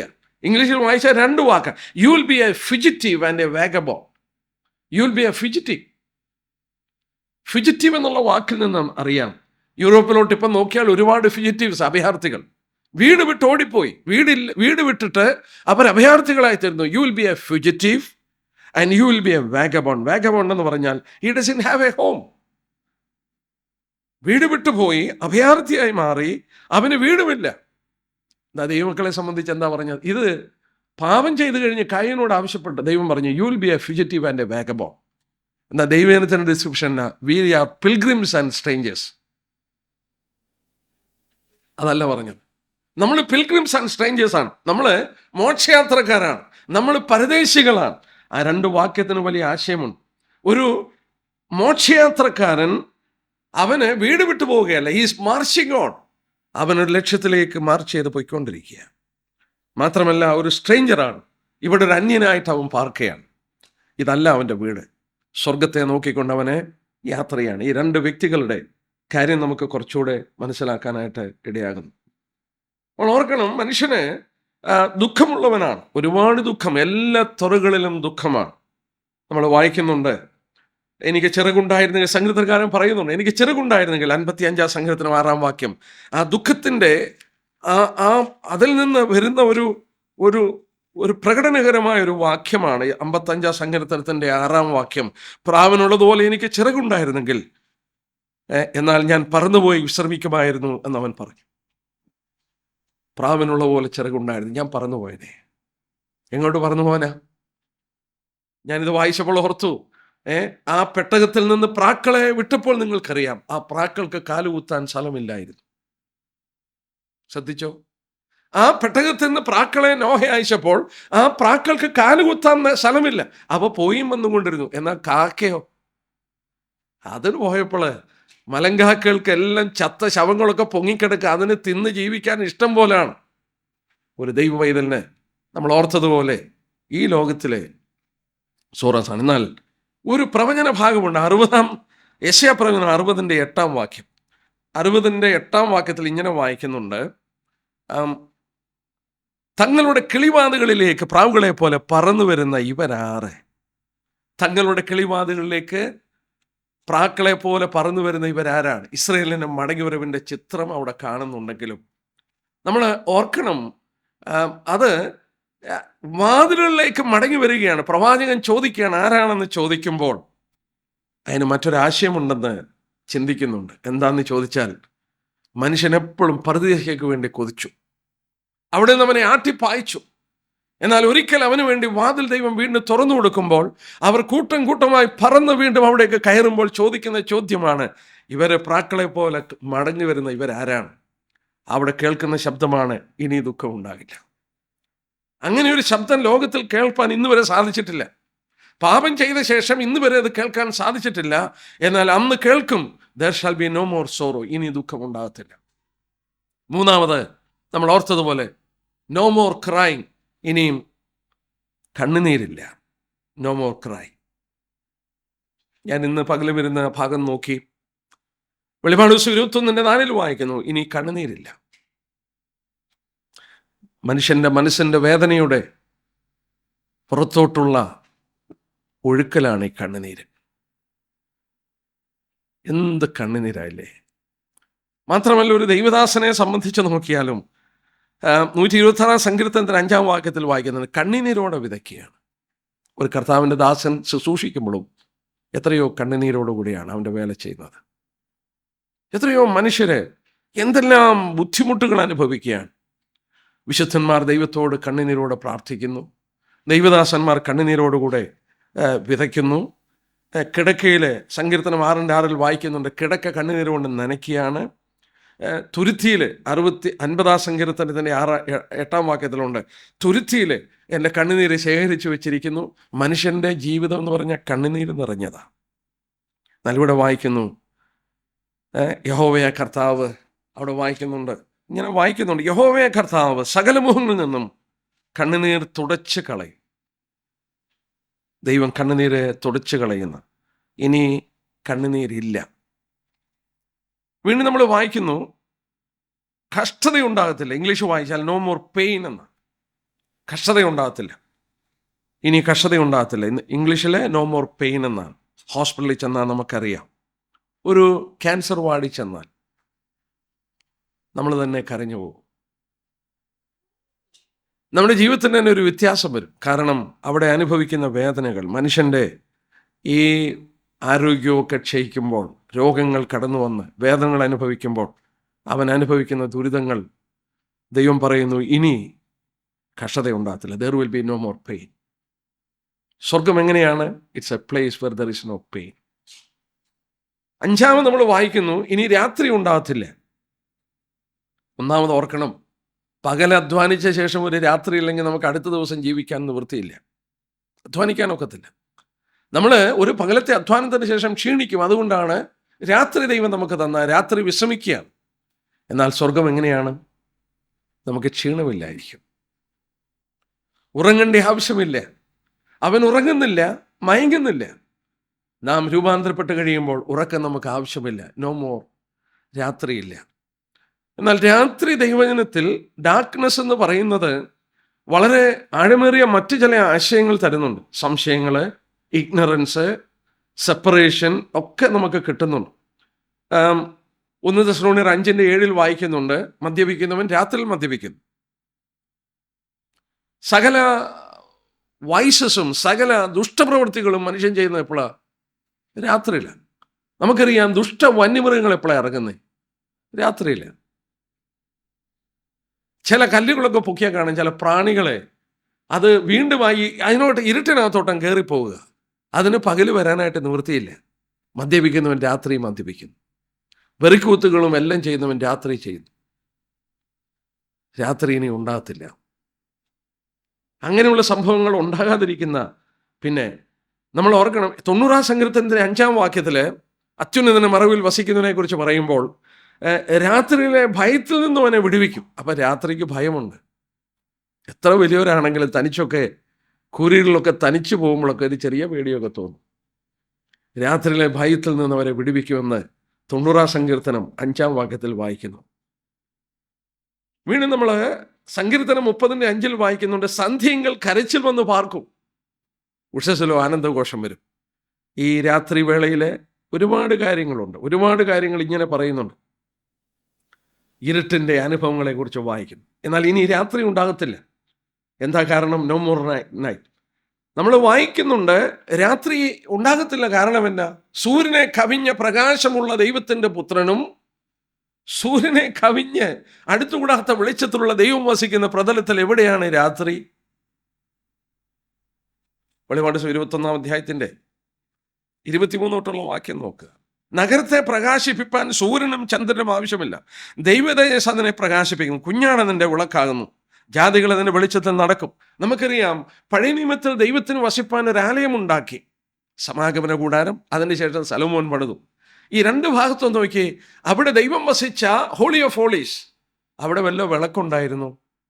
ഇല്ല. അവിടെ എന്തായിരുന്നു വെളിച്ചം? ഷെകന ഗ്ലോറി. ശലോമോൻ ദേവാലയം പണിതു, ഡെഡിക്കേറ്റ് ചെയ്തു, ദൈവത്തിൻ്റെ തേജസ് ഇറങ്ങി, ഗ്ലോറി കൊണ്ട് നിറഞ്ഞു ആ അതിവിശുദ്ധ സ്ഥലം. സ്വർഗത്തിൻ്റെ നിഴലാണ്. സ്വർഗം ദൈവതേജസ് കൊണ്ട് നിറയും. പുത്രൻ, നമുക്കറിയാം, അവനെ ദമസ്കോസിന്റെ പടിവാതിൽക്കൽ കണ്ടപ്പോൾ സൂര്യനെ കവിഞ്ഞ പ്രകാശമാണ്. ഇത് കൂടാതൊരു കാര്യം കൂടെയുണ്ട്. മത്തായി 13:43 വാക്യം നോക്കി, പിതാവായ ദൈവത്തിൻ്റെ പ്രകാശം തേജസ്, പുത്രന്റെ പ്രകാശം ദൈവ തേജസ്. ഇത് കൂടാതെ നമ്മളൊക്കെ അങ്ങോട്ട് കടന്നു പോകാൻ പോവാ. നമ്മൾ ആരാ, എങ്ങനെ ഇരിക്കുന്നതെന്ന് നോക്കി. 13 വാക്യം നോക്കി, അന്ന് നീതിമാന്മാർ തങ്ങളുടെ പിതാവിൻ്റെ രാജ്യത്തിൽ സൂര്യനെ പോലെ പ്രകാശിക്കും. ഒന്ന് ആലോചിച്ച് നോക്കി, ഞാനും നിങ്ങളും ഒക്കെ സൂര്യന്മാരാകുകയാണെങ്കിൽ കോടാനുകോടി സൂര്യന്മാർ ഒന്നിച്ചിരുന്നാൽ എങ്ങനെ ഇരിക്കും? ഇനി രാത്രി ഉണ്ടാകത്തില്ല, അവിടെ ഇരുട്ടില്ല. സ്വർഗത്തിൻ്റെ മഹത്വം, നമുക്ക് ക്ഷീണമില്ല. 6 വായിച്ചു, ഇനി മരണമുണ്ടാകത്തില്ല, നോ മോർ ഡെത്ത്. മരണം എത്ര ക്രൂവലാണ്. ഈ ദിവസങ്ങളിൽ ഞാൻ ഓർക്കുകയായിരുന്നു, എന്ത് മരണങ്ങളാണ് സംഭവിക്കുന്നത്, എത്ര ചെറുപ്പക്കാരാണ് മരിക്കുന്നത്, ഏതെല്ലാം വിധത്തിലാണ് മരിക്കുന്നത്. കഴിഞ്ഞ ദിവസം പത്രത്തിൽ വായിച്ചു, ഒരു ഫിലിം ഡയറക്ടർ വളരെ ചെറുപ്പക്കാരൻ മരിച്ചു, ലിവർ അങ്ങ് പോയി. അതിൻ്റെ കാരണം നിങ്ങൾ മനസ്സിലാക്കിയോ? അദ്ദേഹം മദ്യപിക്കത്തില്ല, സിഗരറ്റ് വലിക്കത്തില്ല, പക്ഷെ അതിൻ്റെ കാരണം കണ്ടുപിടിച്ചിരിക്കുന്നു, 30 ക്യാൻ കോള കുടിക്കുമായിരുന്നു, ലിവർ അങ്ങ് പോയി. എന്ത് മരണങ്ങളാണ് സംഭവിക്കുന്നത്. ഈ ലോകത്തിലെ എത്രയോ മനുഷ്യർ മരിച്ചുകൊണ്ടിരിക്കുക. മരണം ക്രൂവൽ എനിമിയാണ്. എത്രയോ സ്ത്രീകളെ വിധവമാരാക്കി, എത്രയോ കുഞ്ഞുങ്ങളെ അനാഥരാക്കി. മാത്രമല്ല ഈ മരണം ലോകത്തിന് വരമ്പുകളില്ലാതെ ലോകത്തെ മുഴുവൻ മരണത്തിന്റെ കീഴിൽ അങ്ങ് അമർത്തുകയാണ്. തിരുവനന്തപുരത്തിൽ വായിക്കുന്നുണ്ട്, മരണം പോലെ, ഉത്തമീതം പഠിച്ചപ്പോൾ ഓർമ്മയുണ്ടല്ലോ, പ്രേമം മരണം പോലെ ബലമുള്ളതാണെന്ന് പറയുന്നു. അതിൽ നിന്ന് വിടിയിപ്പാൻ കഴിയാത്തതാണ് പ്രേമം അല്ലെങ്കിൽ സ്നേഹം. ഒരുത്തൻ തൻ്റെ സമ്പത്തുകളൊക്കെ വേണ്ടാന്ന് വെക്കും ആ പ്രേമത്തിന് വേണ്ടി. ക്രൂവൽ, അത്ര ശക്തിയുള്ളതാണ് മരണം. അതിൽ നിന്ന് വിടിവിപ്പാൻ ആർക്ക് സാധിക്കത്തില്ല. നമ്മൾ ഓർക്കണം, എന്നാൽ ഈ മരണം നമ്മുടെ കർത്താവ് ജയിച്ചതുകൊണ്ട് ഒരിക്കലും ആ മരണത്തെ ഇല്ലാതാക്കും. 2 വാക്യം നോക്കാം. നമ്മൾ അറിയാവുന്ന വാക്യമാണ്, ഞാൻ പെട്ടെന്ന് പറഞ്ഞു പോകാം. 1 കൊരിന്ത്യർ 15:26. 1000 ആണ്ട് വാഴ്ച കഴിയുമ്പോൾ കർത്താവ് ചെയ്യുന്ന ഒരു കാര്യം, ഒടുക്കത്തെ ശത്രുവായ മരണം നീങ്ങിപ്പോകും. ഒടുക്കത്തെ ശത്രുവായിട്ട് മരണം നീങ്ങിപ്പോകും. പഴയ നിയമത്തിലൊരു വാക്യം, യെശയ്യാവ് 25:8 വാക്യം. യെശയ്യാവ് 25:8 വാക്യം. യെശയ്യാപ്രവചനം 25-ാം അധ്യായത്തിൻ്റെ 8-ാം വാക്യം. നമ്മൾ കൊരിന്ത്യലേഖനത്തിൽ വായിച്ചു, ഒടുക്കത്തെ ശത്രുവായിട്ട് മരണം നീങ്ങിപ്പോകും. യെശയ്യാവ് 25:8 വാക്യത്തിലും നമ്മളിങ്ങനെ വായിക്കുന്നുണ്ട്, അവൻ മരണത്തെ സദാകാലത്തേക്കും നീക്കിക്കളയും. മരണത്തെ സദാകാലത്തേക്ക് നീക്കിക്കളയും. ഇനി മരണം ഉണ്ടാകത്തില്ല. 1000 ആണ്ട് വാഴ്ച കഴിഞ്ഞ് അവസാനമായി ഒടുക്കത്തെ ശത്രുവായിട്ട് മരണത്തെ നീക്കിക്കളയും. No more death. അവസാനമായി 7-ാമത് വെളിപാട് 22:3 വായിക്കുന്നു, ഇനി ശാപം ഉണ്ടാകത്തില്ല. No more curse. ഒന്ന് നോക്കിക്കുക, ഒരു കൃഷിക്കാരനെ മാത്രം ഒന്ന് എടുത്തു നോക്കിക്കുക. ഒരു കർഷകനെ, ഒരു കൃഷിക്കാരൻ എത്ര അധ്വാനിക്കണം? എന്തുകൊണ്ടാണ് അവൻ ഇങ്ങനെ അധ്വാനിക്കുന്നത്? വേർത്ത് അവൻ കൃഷി ചെയ്ത് അതിന് വളമിട്ട് വെള്ളമൊഴിച്ച് ഒക്കെ വളർത്തിക്കൊണ്ട് വരുമ്പോൾ കാണാൻ ചിലപ്പോൾ ഒരു കൊടുങ്കാറ്റടിച്ച് ഇതെല്ലാം കൂടെ അങ്ങ് നശിപ്പിക്കും. വരൾച്ച എല്ലാം. എന്താ കാരണം? നിന്റെ നിമിത്തം ഭൂമി ശപിക്കപ്പെട്ടു. നീ വിയർപ്പോടെ അപ്പം കഴിക്കും. ഈ ഭൂമി അങ്ങ് ശപിക്കപ്പെട്ടു പോയി. അതിൻ്റെ ഫലം കൊടുക്കുന്നില്ല പ്രോപ്പറായിട്ട്. ഒരിടത്ത് സൈക്ലോൺ, ഒരിടത്ത് മഴ, വെള്ളപ്പൊക്കം, മറ്റൊരു ഭാഗത്ത് വരൾച്ച, അവിടെ വെള്ളമില്ലാതെ മനുഷ്യൻ ബുദ്ധിമുട്ടുന്നു. ഇതെല്ലാം ഈ കേഴ്സ്, ദൈവം ശപിച്ചതുമൂലം സംഭവിച്ചതാണ്. മാത്രമല്ല, സ്ത്രീയോട് പറഞ്ഞു, വേദനയോടുകൂടെ മക്കളെ പ്രസവിക്കും. വേദന അവൾക്ക് കിട്ടി. മനുഷ്യൻ വിയർപ്പോടെ അപ്പം ഭക്ഷിക്കുന്നു. ഭൂമി ശപിക്കപ്പെട്ടു. എന്തെല്ലാം ശാപം ഈ ഭൂമിയിൽ കടന്നു വന്നു. എന്നാൽ ഇവിടെ വായിക്കുന്നു, ഇനിയും ശാപം ഉണ്ടാകത്തില്ല. നമ്മൾ റോമാലേഖനം 8:19 തൊട്ട് വായിച്ചാൽ അവിടെ വായിക്കുന്നുണ്ട്, സകല സൃഷ്ടിയും ഒരു വിടുതലിന് വേണ്ടി ഈറ്റുനോവോടെ ഞരങ്ങിയ, ഗ്രോണിങ് വിത്ത് പെയിൻ. എല്ലാം ഈ ദാസ്യത്തിൻ്റെ ഒരു ആത്മാവിൽ നിന്നൊരു വിടുതലിന് വേണ്ടി all creation is groaning with pain. ഞാനിവിടെ ആ ഭാഗം നിർത്തട്ടെ. ഒരു നിമിഷം ഒന്ന് ആലോചിച്ച് നോക്കിയേ. നെഗറ്റീവ്സാ ദൈവം തന്നത്, പോസിറ്റീവ് അല്ല തന്നത്. നമുക്ക് വേണ്ടി ഒരുക്കുന്ന ലോകം എങ്ങനെയാണ്, സ്വർഗം എങ്ങനെയാണെന്ന് മനസ്സിലാക്കി തരാൻ ദൈവം ആദ്യം പറഞ്ഞു, ഇനി സമുദ്രമില്ല, ഇളകി മറിയുന്ന സമുദ്രം. രാഷ്ട്രീയമായി, സാമൂഹികമായി ഇന്ന് നമ്മൾ നോക്കിയേ, ടെററിസം, റെഫ്യൂജി പ്രോബ്ലം, ജയിലുകള്, കൊലപാതകങ്ങള്, രാഷ്ട്രീയ കൊലപാതകം, മതത്തിൻ്റെ പേരുള്ള കൊലപാതകം, ഇങ്ങനെയുള്ള പ്രശ്നങ്ങൾ കൊണ്ട് ലോകം അങ്ങനെ വീർപ്പുമുട്ടി നിൽക്കുകയാണ്. ഇളകി മറിയുന്നു. ചേറും ചെളിയുമായിട്ട് ദുഷ്ടന്മാർ കലങ്ങി മറിഞ്ഞ സമുദ്രം പോലെ ഇളകി മറിയുകയാണ്. ഇനിയും അതൊന്നുമില്ല. No more sea. ആശ്ചര്യമായി സമുദ്രമില്ല, ഇങ്ങനെയുള്ള പ്രശ്നങ്ങൾ ഉണ്ടാകില്ല. നമ്മൾ ഓർത്തു, 2 പ്രാവശ്യം നമ്മുടെ കർത്താവ് ശിഷ്യന്മാരോട് ഇളകി മറിയുന്ന സമുദ്രത്തോടുള്ള ബന്ധത്തിൽ ഇടപെട്ടപ്പോൾ, ഒരു പ്രാവശ്യം അവരുടെ മനസ്സിനെ ശാന്തമാക്കി, മറ്റൊരു പ്രാവശ്യം തിരമാലകളെ അവൻ ശാന്തമാക്കി. നമുക്കിന്ന് നമ്മുടെ മനസ്സിനെ ശാന്തമാക്കുന്നു. അവൻ മടങ്ങി വരുമ്പോൾ ആ തിരമാലകളെ ശാന്തമാക്കും. നാം പിന്നീട് ചിന്തിച്ചു, ഇനി ദുഃഖമുണ്ടാകത്തില്ല. മനുഷ്യൻ്റെ ദുഃഖങ്ങളെയെല്ലാം ദൈവം അകറ്റിക്കളയും. 3-ാമത്, കണ്ണുനീരില്ല, കരച്ചിലില്ലാത്തൊരു ലോകം. 4-ാമത്, പെയിനില്ലാത്തൊരു ലോകം, കഷ്ടതയില്ലാത്ത ലോകം. 5-ാമത്, രാത്രിയില്ലാത്തൊരു ലോകം. അതിൻ്റെ വ്യാപ്തി നമ്മൾ ഓർത്തു. ദുഷ്ടത പ്രവർത്തിക്കാതെ, ഇഗ്നറൻസ് ഒന്നുമില്ലാതെ ഒക്കെയുള്ളൊരു ലോകം. അതുപോലെ ക്ഷീണമില്ലാത്ത, നമുക്ക് ആരോഗ്യം പൂർണ്ണമായി ലഭിക്കുന്ന ഒരു കാലഘട്ടം. 6-ാമത് നമ്മൾ ഓർത്തു, മരണമില്ലാത്ത ലോകം. 7-ാമത് നമ്മൾ ഓർത്തു, ശാപമില്ലാത്തൊരു ലോകം. ഇതെല്ലാം നെഗറ്റീവായിട്ട് പറഞ്ഞതിൻ്റെ കാരണം അതിൻ്റെ പോസിറ്റീവ് നമുക്ക് കിട്ടാൻ വേണ്ടിയാണ്. അപ്പം അങ്ങനെ ഇല്ലാത്തൊരു ലോകം വിഭാവനം ചെയ്ത് നോക്കിയേ എങ്ങനെയിരിക്കുമെന്ന്. അതാണ് സ്വർഗം. എന്നാൽ നാം മരിച്ചാൽ പെട്ടെന്ന് ഈ സ്വർഗത്തിലേക്ക് പോകുമോ? മരിക്കുന്നു. മരിച്ചാൽ പെട്ടെന്ന് പോകുമോ നമ്മൾ സ്വർഗത്തിലോട്ട്? നമ്മൾ പഠിച്ചു, ആ പഠിച്ചതുകൊണ്ട് ആ ഭാഗങ്ങൾ ഞാൻ വിശദമായിട്ട് എടുക്കുന്നില്ല. മനുഷ്യന് 3 പ്രകൃതിയുണ്ട്. ശരീരമുണ്ട്, ദേഹിയുണ്ട്, ആത്മാവുണ്ട്.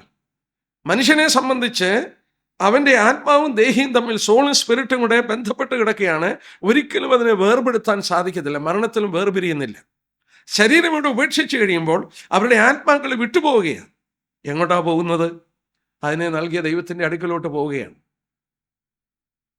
നമ്മൾ വളരെ വ്യക്തമായിട്ടൊരു സത്യം പഠിക്കുകയുണ്ടായി. അതായത് മരിച്ചു കഴിഞ്ഞാൽ ഈ ശരീരമാണ് മരണത്തിന് ഏൽപ്പിക്കുന്നത്. എന്നാൽ ഒരു വിശ്വാസി മരിക്കുമ്പോൾ, നമുക്ക് 2 വാക്യം വായിക്കാം, ആർക്കെങ്കിലും സംശയം ഉണ്ടെങ്കിൽ. ചിലർ പറയുന്നുണ്ട് മരിച്ച് ഇത്ര ദിവസമൊക്കെ ഭൂമിക്കൂടൊക്കെ നടക്കുമെന്നൊക്കെ പറയുന്നുണ്ട്. പക്ഷേ വേദവസം പറയുന്നത് എന്താണെന്ന് നമുക്ക് നോക്കാം. 2 കൊരിന്ത്യർ 5-ാം അധ്യായം നോക്കിയേ. 2 കൊരിന്ത്യർ 5-ാം അധ്യായം അതിൻ്റെ 6 തൊട്ടുള്ള വാക്യം. ഞങ്ങൾ എപ്പോഴും ധൈര്യപ്പെട്ട് ശരീരത്തിൽ വസിക്കുമ്പോഴൊക്കെയും കർത്താവിനോട് അകന്ന് പരദേശികളായി ഇരിക്കുന്നുവെന്ന് പറയുന്നു. കാഴ്ചയാലല്ല വിശ്വാസാലത്രേ ഞങ്ങൾ നടക്കുന്നത്. 9-ാം വാക്യം നോക്കി. 2 കൊരിന്ത്യർ 5:9. ഇങ്ങനെ ഞങ്ങൾ ധൈര്യപ്പെട്ട് ശരീരം വിട്ട് കർത്താവിനോട് വസിപ്പാൻ അധികം ഇഷ്ടപ്പെടുന്നു. ശരീരം വിട്ട് കർത്താവിനോട് കൂടെ. ഇംഗ്ലീഷിൽ വായിച്ചാൽ to be absent from body and to be present with the Lord.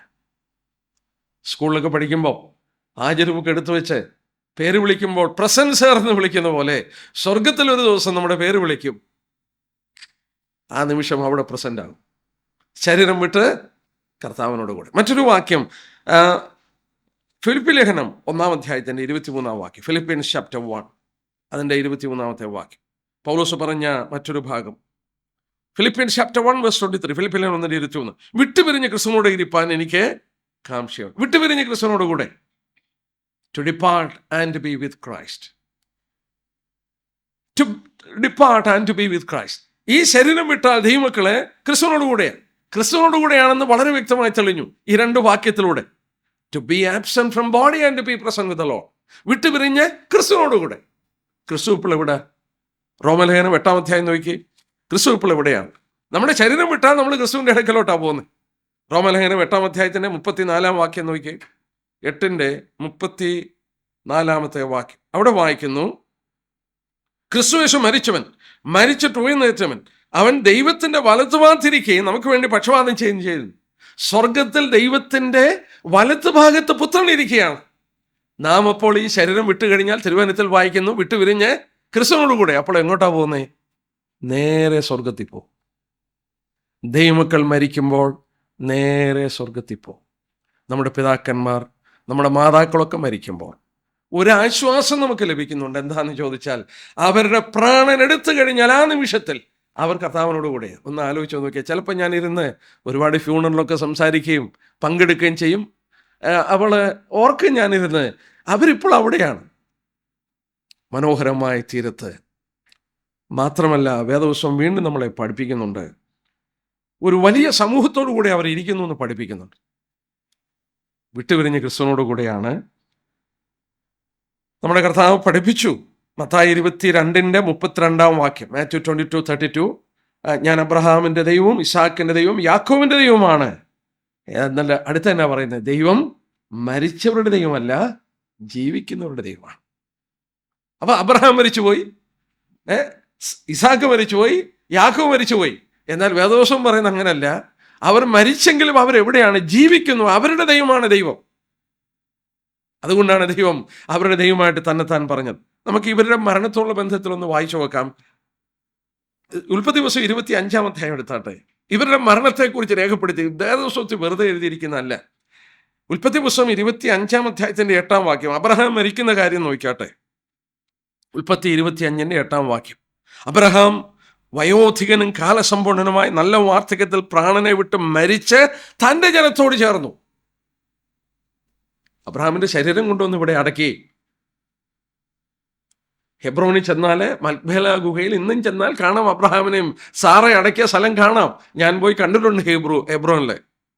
അവിടെ കിടപ്പുണ്ട്. അവിടെ അതിനകത്തുണ്ടെന്നാണ് പറയുന്നത്. അവർ വലിയ ഒരു സ്ഥലമായിട്ട് അതിനെ സൂക്ഷിച്ചു വെച്ചിരിക്കുക ഹെബ്രോനിൽ. അബ്രഹാമിൻ്റെയും സാറയുടെയൊക്കെ ശവകുടീരങ്ങൾ മക്ബേല ഗുഹയിൽ. എന്നാൽ ഇവിടെ വായിക്കുന്നു, മരിച്ചു കഴിഞ്ഞിട്ട്, പ്രാണനെ വിട്ട് മരിച്ചിട്ട് തൻ്റെ ജനത്തോട് ചേർന്നു. ഇതിനു മുമ്പ് കടന്നുപോയവരുണ്ട്. നോഹ, ഇങ്ങനെ കടന്നുപോയ അനേക ഭക്തന്മാരുണ്ട്. അവരവിടെ കാത്തു നിൽക്കുകയായിരുന്നു. പ്രാണനെ വിട്ട് അവരോട് പോയി ചേരുകയാണ്.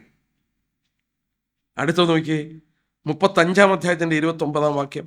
35-ാം അധ്യായത്തിൻ്റെ 29-ാം വാക്യം. ഉൽപ്പത്തി 35:29. ഇസാക്ക് വയോധികനും കാലസമ്പൂർണമായി പ്രാണനെ വിട്ട് മരിച്ചു, തന്റെ ജനത്തോട് ചേർന്നു. അവന്റെ പുത്രന്മാരായ ഏശാവും യാക്കോബും കൂടി അവനെ അടക്കം ചെയ്തു.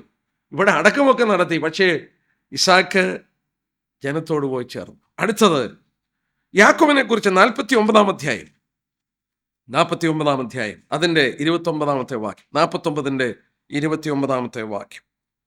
അവൻ അവരോട് ആജ്ഞാപിച്ചു പറഞ്ഞത്, ഞാൻ എൻ്റെ ജനത്തോട് ചേരുമ്പോൾ നിങ്ങൾ ഹിത്യനായ എഫ്രോന്റെ നിലത്തിൽ ഗുഹയിൽ എൻ്റെ പിതാക്കന്മാരുടെ അടുക്കൽ എന്നെ അടക്കണം. 33-ാമത്തെ വാക്യം. പുത്രന്മാരോട് ആജ്ഞാപിച്ച് തീർന്ന ശേഷം അവൻ കാൽ കട്ടിൽമേൽ എടുത്ത് വെച്ചിട്ട് പ്രാണനെ വിട്ട് തൻ്റെ ജനത്തോട് ചേർന്നു. നാം മരിക്കുമ്പോൾ നമുക്ക് മുമ്പേ മരിച്ചുപോയ അപ്പന്മാര്, അമ്മമാര്, സഹോദരന്മാര്, നാം സ്നേഹിച്ചിട്ടുള്ളവര് അപ്പുറത്ത് കാത്തു നിൽപ്പുണ്ട്. നാം അവരോട് പോയി ചേരുകയാണ്. ദൈവത്തിന്റെ വലത്തുഭാഗത്ത് പുത്രന്റെ അടുക്കലോട്ട് നാം പോവുകയാണ്. ഇന്ന് മരിക്കുന്ന പുതിയ നിയമ വിശുദ്ധന്മാരുടെ ആത്മാക്കൾ മരിക്കുന്ന നിമിഷത്തിൽ അന്നേരം തന്നെ കർത്താവിന്റെ അടുക്കൽ പോകും. ഇവിടെ ഒന്നും ഒളിഞ്ഞ് നടക്കത്തില്ല. അവർ കുറച്ച് കഴിഞ്ഞിട്ടല്ല പോകുന്നത്, ആ നിമിഷത്തിൽ തന്നെ അവർ കർത്താവിന്റെ അടുക്കലേക്ക് പോകും. അവിടെ കടന്നു ചെല്ലുമ്പോൾ പഴയ നിയമത്തിൽ മരിച്ചുപോയ വിശുദ്ധന്മാരുടെ ആത്മാക്കളും ഇന്ന് അവിടെയുണ്ട്. അബ്രഹാം, ഇസാക്ക് ഒക്കെ അവിടെ ഉണ്ട്. കാരണം കർത്താവിന്റെ പുനരുദ്ധാന സമയം അവരുടെ ആത്മാക്കളെയും കൊണ്ടുപോയി കർത്താവ് സ്വർഗത്തിലാക്കി. അവിടെ എന്തൊരു സമൂഹമായിരിക്കും വിശുദ്ധന്മാരുടെ ഗണത്തിൽ ചെന്ന് പെടുക എന്ന് പറഞ്ഞാൽ. എന്തൊരു അനുഭവമായിരിക്കും. ചിലപ്പോഴൊക്കെ ഞാനിരുന്ന് ഓർക്കും, എൻ്റെ ഫാദർ മരിച്ചുപോയി. എൻ്റെ ഫാദറിനെ കുറിച്ച് ഞാൻ ഓർക്കാറുണ്ട്. നമ്മൾ ചിന്തിക്കുന്നതിലുപരിയായിട്ടുള്ളൊരു സ്ഥലത്തിൽ അവരെത്രയോ സന്തോഷകരമായ ഒരു അവസ്ഥയിൽ അവിടെ കഴിയുകയാണ്. നമ്മൾ ഓർക്കണം. എന്നാൽ ഒരു ദുഷ്ടൻ മരിച്ചാൽ, ഒരു പാപി മരിച്ചാൽ, അവൻ പെട്ടെന്ന് പോകുന്നത് എങ്ങോട്ടാണെന്ന് നാം നേരത്തെ പഠിച്ചിട്ടുണ്ട്. വളരെ വ്യക്തമായി യേശുക്രിസ്തുവാണ് നമ്മളെക്കുറിച്ച് അത് പഠിപ്പിച്ചത്. ലൂക്കോസിന്റെ സുവിശേഷം 16-ാം അധ്യായത്തിന്റെ 19 തൊട്ടുള്ള വാക്യത്തിൽ, അതിൻ്റെ 31 വരെയുള്ള വാക്യത്തിൽ, ധനവാൻ മരിച്ചു, അവനെ അടക്കി പാതാളത്തിൽ യാതന അനുഭവിക്കുകയാണ്. അപ്പോൾ ഒരു ദുഷ്ടൻ മരിച്ചാൽ എങ്ങോട്ടാ പോകുന്നേ? പാതാളത്തിൽ, ഷിയോൾ. അവിടെ യാതന അനുഭവിക്കുകയാണ്. ആ യാതന അവരുടെ ശരീരത്തിൽ അനുഭവിക്കുമ്പോൾ, ഞാൻ ആ ലൂക്കോസ് 16 വായിച്ചാൽ, ഞാൻ ഇവിടെ, അവൻ ഇവിടെ, നീയോ, അവൻ, ഇങ്ങനെയുള്ള പ്രൊനൗണാണ് ഉപയോഗിച്ചിരിക്കുന്നത്. 24-ാം വാക്യം, 25-ാം വാക്യം, 30-ാം വാക്യം. I, he, you. അതൊക്കെ ജീവിക്കുന്ന ഒരാളെ കുറിച്ചല്ലേ പറയുന്നത്. നീ എന്ന് പറയുമ്പോൾ ഒരു വ്യക്തിയല്ലേ പറയുന്നത്. ഐ എന്ന് പറയുമ്പോൾ ഒരു വ്യക്തിയല്ലേ പറയുന്നത്. അവരുടെ വ്യക്തിത്വം അവിടെ ഉണ്ടെന്ന ഈ തിരുവചനത്തിൽ കർത്താവ് നമ്മളെ പഠിപ്പിച്ചത്. അവൻ്റെ സഹോദരന്മാരെ കുറിച്ച് ഓർക്കുന്നു, അവന് ദാഹിക്കുന്നു, അവന് ചൂടനുഭവിക്കുന്നു, എല്ലാ അനുഭവങ്ങളിലും അവൻ കടന്നു പോവുകയാണ്. സ്വർഗം നമ്മൾ ഓർത്തുകൊണ്ടിരുന്ന പോലെ നമ്മൾ ഓർക്കണം, നാം മരിച്ചു കഴിയുമ്പോൾ നാം ആ സ്ഥലത്തിലേക്ക് പെട്ടെന്ന് കടന്നു പോവുകയാണ്. നമുക്ക് ശരീരം ലഭിച്ചിട്ടില്ല. എന്നാൽ കർത്താവിൻ്റെ മടങ്ങിവരവിലാണ് നമുക്ക് ആ ശരീരം കിട്ടുന്നത്. എന്നാൽ മറ്റൊരു കാര്യം ഇതുള്ള ബന്ധത്തിൽ ഞാൻ ഓർത്തു, ആ ഭാഗം കൂടെ എടുത്തിട്ട് നിർത്താനായിട്ട് നോക്കാം. സ്വർഗത്തിൽ കടന്നു ചെല്ലുമ്പോൾ എൻ്റെ മുമ്പേ കടന്നുപോയ എൻ്റെ പിതാക്കന്മാരെ, എനിക്ക് മുമ്പേ മരിച്ചുപോയ എൻ്റെ പ്രിയപ്പെട്ടവരെ എനിക്ക് തിരിച്ചറിയാൻ കഴിയുമോ? ന്യായമായ ഒരു ചോദ്യം. ഞാൻ ഈ സ്വർഗത്തിൽ കടന്നു ചെല്ലുമ്പോൾ എൻ്റെ പ്രിയപ്പെട്ടവരെ എനിക്ക് തിരിച്ചറിയാൻ സാധിക്കുമോ? എനിക്ക് അങ്ങനെ ഒരു ബന്ധമുണ്ടാകുമോ? ഇപ്പോൾ എൻ്റെ ഫാദർ മരിച്ചുപോയി, 20 വർഷം മുൻപ് എൻ്റെ ഫാദർ മരിച്ചുപോയി. ഞാനവിടെ ചെല്ലുമ്പോൾ എൻ്റെ ഫാദറാണ്, എൻ്റെ ഗ്രാൻഡ് ഫാദറിനെയോ അദ്ദേഹത്തിൻ്റെ ഫാദറിനെയോ ഒന്നും ഞാൻ കണ്ടിട്ടില്ല. അവർ വിശ്വാസികളായിരുന്നു, ഞാൻ അവരെ കണ്ടിട്ടില്ല. പക്ഷേ എനിക്കവിടെ തിരിച്ചറിയാനായിട്ട് സാധിക്കുമോ? എനിക്ക് ആ ബന്ധമുണ്ടായിരിക്കുമോ? എൻ്റെ ഫാദർ മരിച്ചുപോയി, അനേകരുടെ മാതാക്കൾ മരിച്ചുപോയി. ആ മാതാവായിട്ട് സ്വർഗത്തിൽ എനിക്ക് ലഭിക്കുമോ? എനിക്ക് മനസ്സിലാക്കാൻ സാധിക്കുമോ? ഞാൻ വിശ്വസിക്കുന്നു സാധിക്കും. യേസ് എന്നാണ് എൻ്റെ മറുപടി. എന്താ കാരണമെന്ന് ഞാൻ പറയാം. ഞാൻ എൻ്റെ അമ്മയെക്കുറിച്ച് ഓർക്കുമ്പോൾ, എൻ്റെ അപ്പനെക്കുറിച്ച് ഓർക്കുമ്പോൾ എൻ്റെ മനസ്സിൽ ഓടി വരുന്നത് അവരുടെ സ്നേഹമാണ്. It is love. സ്വർഗത്തെക്കുറിച്ച് നാം ഒരു കാര്യം ഓർക്കണം. Love never dyes. 1 കൊരിന്ത്യർ 13-8 സ്നേഹം ഒരു നാളും മുതിർന്നു പോകില്ല. എൻ്റെ അപ്പൻ്റെ സ്നേഹം ഇവിടെ വെച്ച് അവസാനിക്കുമെങ്കിൽ ആ വാക്യം പറയാനൊക്കില്ല. മരണം കൊണ്ട് അപ്പൻ്റെ സ്നേഹം തീർന്നു പോകും. തിരുവചനത്തിൽ പറയുന്നു, സ്നേഹം ഒരു നാളും മുതിർന്നു പോകില്ല. ഒരിക്കലും ആ സ്നേഹത്തിന് അവസാനം വരില്ല. എന്നാൽ 1-2 തെളിവുകൾ നമുക്ക് നോക്കാം. 2 ശമൂവേൽ 12 ദാവീദ് പറയുന്ന ഒരു ഭാഗമാണ്. 2 ശമൂവേൽ chapter 12. നമുക്കറിയാം ദാവീദിൻ്റെ ഇൻസിഡന്റ് നമുക്കറിയാം. അതിൻ്റെ 23 വായിച്ചാൽ മതി. ദാവീദിൻ്റെ കുഞ്ഞ് മരിക്കാൻ പോവുകയാണ്. ബത്ശബയിൽ ജനിച്ച കുഞ്ഞ് മരിക്കാൻ പോവുകയാണ്. ദൈവം പറഞ്ഞു, നിന്റെ കുഞ്ഞ് മരിക്കും. ദാവീദ് ഒരുപാട് ഉപവസിച്ചു, പ്രാർത്ഥിച്ചു. 7 രാവും പകലും താൻ ഉപവസിച്ച് പ്രാർത്ഥിക്കായി കുഞ്ഞ് മരിക്കാതിരിക്കാൻ. എന്നാൽ കുഞ്ഞ് മരിച്ചു. ഉടനെ ദാവീദ് എന്താ പറയുന്നത്? 23 നോക്കി. അത് കഴിഞ്ഞപ്പോൾ താൻ എഴുന്നേറ്റ് കുളിച്ച് ഭക്ഷണമൊക്കെ കഴിക്കുകയാണ്. 23 ഇപ്പോൾ അവൻ മരിച്ചുപോയി. ഇനി ഞാൻ ഉപവസിക്കുന്ന എന്തിന്? അവനെ മടക്കി വരുത്തുവാൻ എനിക്ക് കഴിയില്ല. ഞാൻ അവൻ്റെ അടുക്കലേക്ക് പോവുകയല്ലാതെ അവൻ എൻ്റെ അടുക്കലേക്ക് മടങ്ങി വരില്ലല്ലോ. I will go to him. ഇനി എനിക്ക് അവനെ കാണണമെങ്കിൽ ഞാൻ അവൻ്റെ അടുക്കൽ പോകണം. ദാവീദ് മരിച്ചുപോയ കുഞ്ഞിൻ്റെ അടുക്കൽ വീണ്ടും പോകും. He can recognise. തിരിച്ചറിയാനായിട്ട് സാധിക്കും. യാക്കോബ് പറഞ്ഞൊരു വാക്ക് നോക്കിയാൽ ഉൽപ്പത്തി 37-35 യോസേഫ് മരിച്ചുപോയി എന്ന് യാക്കോബിനെ ധരിപ്പിച്ചു. യോസേഫ് മരിച്ചുപോയി. ഉടുപ്പ് യോസേഫിൻ്റെ അങ്കിയെടുത്തൊരു മൃഗത്തെ കൊന്ന് ചോരയ്ക്കകത്ത് മുക്കിക്കൊണ്ടുവന്ന് കാണിച്ചു. നിന്റെ മകനെ കാട്ടുമൃഗം കടിച്ചു തിന്നു എന്ന് പറഞ്ഞ് ആ യാക്കോബിനെ ദുഃഖിപ്പിച്ചപ്പോൾ യാക്കോബ് പറഞ്ഞൊരു വാക്യമുണ്ട്. 37-35 ജനസിസ് ചാപ്റ്റർ 37-35. അവിടെ ഇങ്ങനെയാണ് വായിക്കുന്നത്.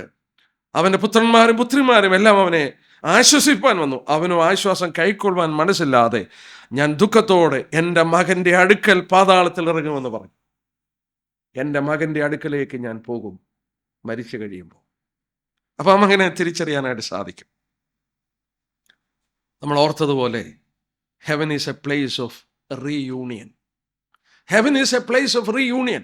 എൻ്റെ അപ്പൻ്റെ അടുക്കൽ, എൻ്റെ പ്രിയപ്പെട്ടവരുടെ അടുക്കൽ ഞാൻ വീണ്ടും റീയൂണിയൻ ചെയ്യുന്ന ഒരു പ്രതലമാണ് സ്വർഗം. ഞാൻ ഇങ്ങനെ പറയാറുണ്ട്, heaven is plus not minus.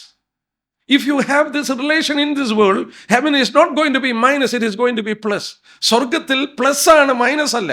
ഇവിടെ എനിക്ക് ഈ ബന്ധങ്ങൾ ഉണ്ടായിരുന്നെങ്കിൽ അവിടെ ചെല്ലുമ്പോൾ ഈ ബന്ധങ്ങളെല്ലാം ഇല്ലാതെ പോവുകയല്ലേ. It will be a place of bliss. സ്നേഹം മുതിർന്നു പോകില്ല.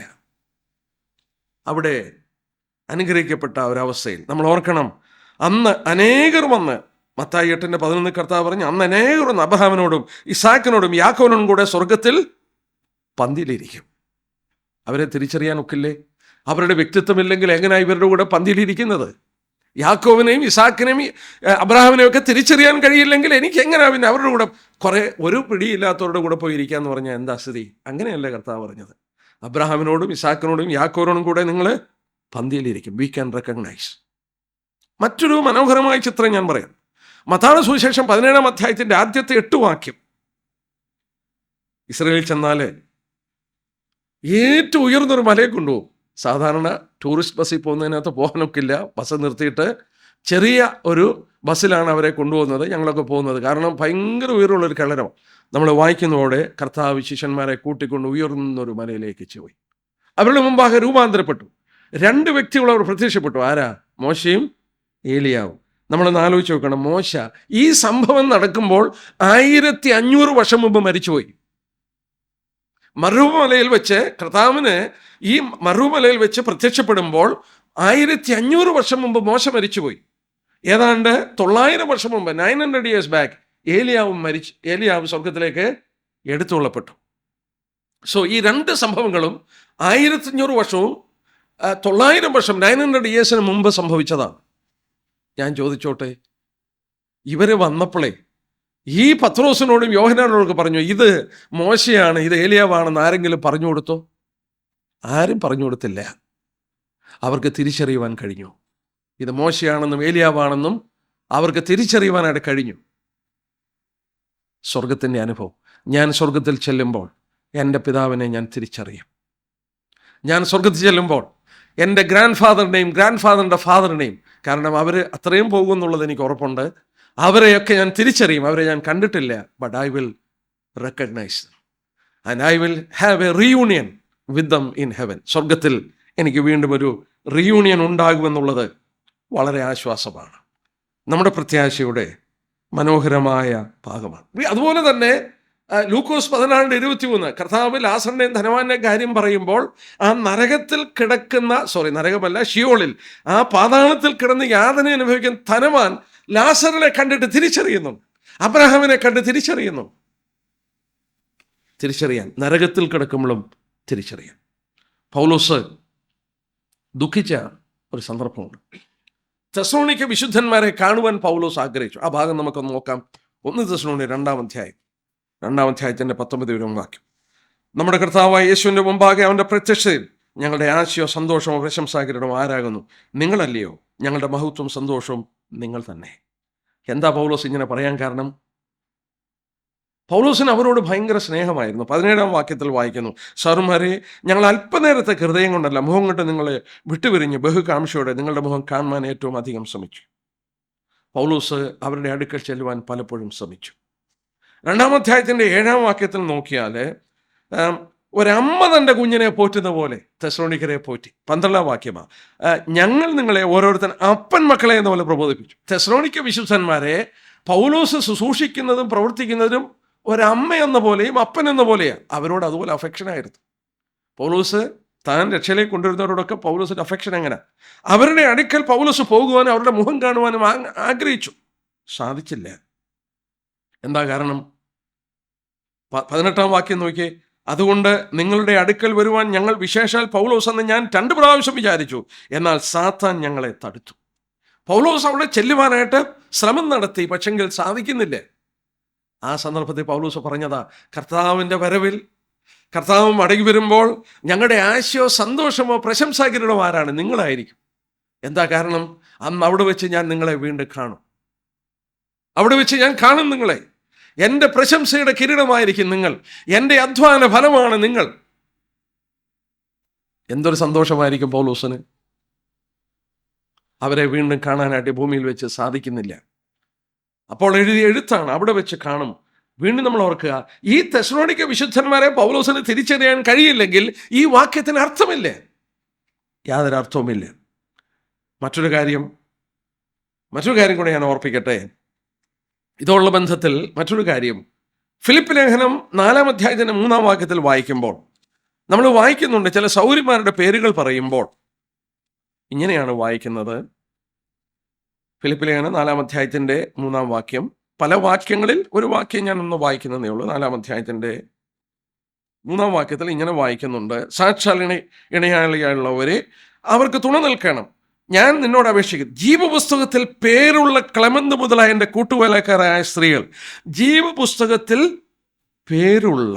കർത്താവ് ശിഷ്യന്മാരോട് എന്താ പറഞ്ഞത്?